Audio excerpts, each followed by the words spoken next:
A pleasant day to everyone. First and foremost, I'd like to introduce myself. I am John Lloyd Pascasio from PSHM 4C. Today, I'm going to discuss to you the selected methods and tools for service process. Okay, let's start. Some of the other methods of tools used to analyze service process are the following. Number one is affinity diagram. It is the analytical tool to gather and organize information from significant amount of mixed data sourced from the researches.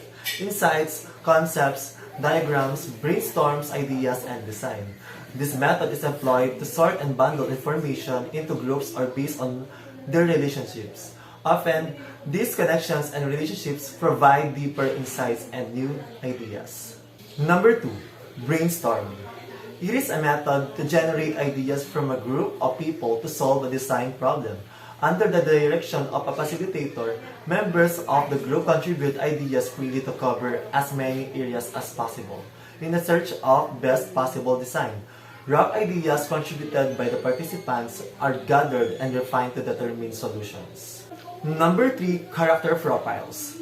These supplement the understanding and appreciation of designers by providing patterns or trends about service users.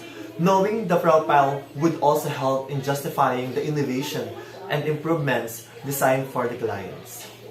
Number four, contextual interview. It refers to interview conducted in the natural environment where the service occurs. Number five, user journey map. It is a diagram that uses illustrations, photographs, and or codes telling start the journey of the users through a service. It helps in identifying the key stages and touch point along the user's service experience. What parts of the service work for the user and what parts need to improve it. It is a useful technique to understand the motivation of customers in relation to their wants, needs, hesitations, and concerns. Number six, cultural probes. These are also referred to as user diary. It provides a way gathering information about people and their activities and insights about the day of communities. Number seven, documentaries. These are a tool used to provide information at the initial stages of the design process. This method is a visual representation of human emotions and expressions captured through film. Number eight, empathy probes. These are a tool for design that considers what the users are thinking and feeling more than what they are doing and saying. Number nine, ethnographic user research is a tool used to support a deeper understanding of design issues for service designers. Through this research tool, the designer will be able to establish what motivates the users to do something and what hinders them not to do things. Number 10, experience prototype. It is a simulation of service to test new service ideas or design for specific physical touchpoints. It seeks out whether the design is applicable to the user or identifies the area that could possibly be improved. Number 11, focus group. It is a setting of deliberately selected people who are participants of discussion about a particular topic which intends to bring out their perceptions and feedback to design ideas. Number 12 is the immersion or workshop. It is also known as empathic research or role-playing. A researcher involves himself or herself with the study area by becoming part of it. It is a good source of information since the designer will have an actual experience with regards to emotions and social interactions with the community. Number 13 is the observation. It is a method that can be used to identify problems when users are interacting with a product. Through observation, services can be evaluated and the user experience can be determined to a certain level. Number 14 is the personas. These refer to fictional characters created as archetypes, not stereotypes, to represent types of users that avail the services or products of companies. Personas are created to help understand the needs, behaviors, experiences, and goals of users.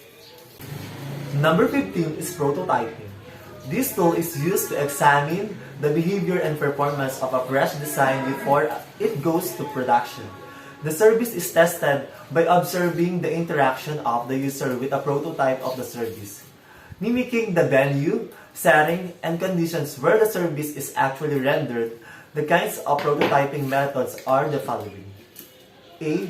Sketching and diagrams. These are used to illustrate the ideas for discussions and analysis. Sketches are among the earliest form of prototyping and also the simplest to use, them to be acceptable or of value. B.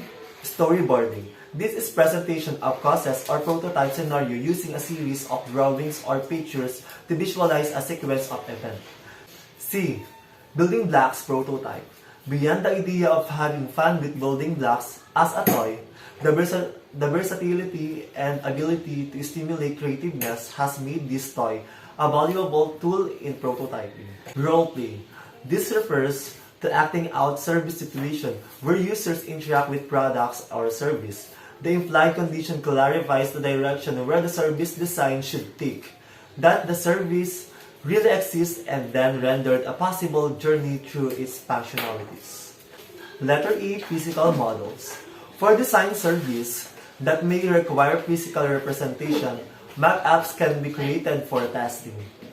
Materials that can be used include paper, cardboard, wax, clay, and wood among others to build the models. Letter F. User-driven prototype. This prototype methods uses a unique approach in coming up with a service design. Instead of the designer conjuring a design for the service user, it is instead the user who will get to make a design. Number 16. Scenarios.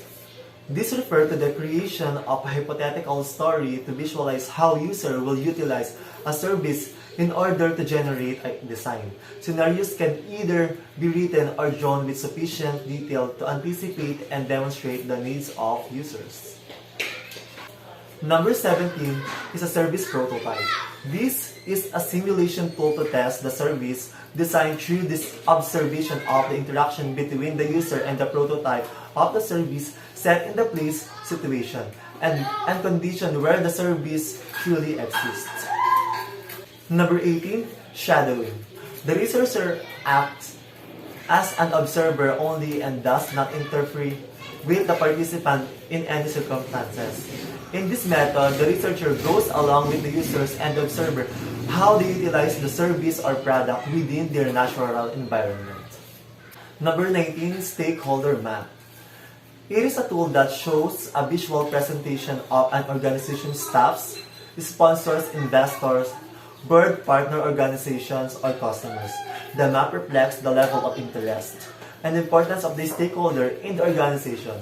These stakeholders are listed and sorted on the chart based on the extent of their interest and influence or the power each holds in the organization. A stakeholder map helps determine who among these stakeholders possesses the biggest impact on the organization. And that's the end of my presentation. I hope you've learned a lot. Once again, I'm Lloyd Pascasio from BSHM 4C.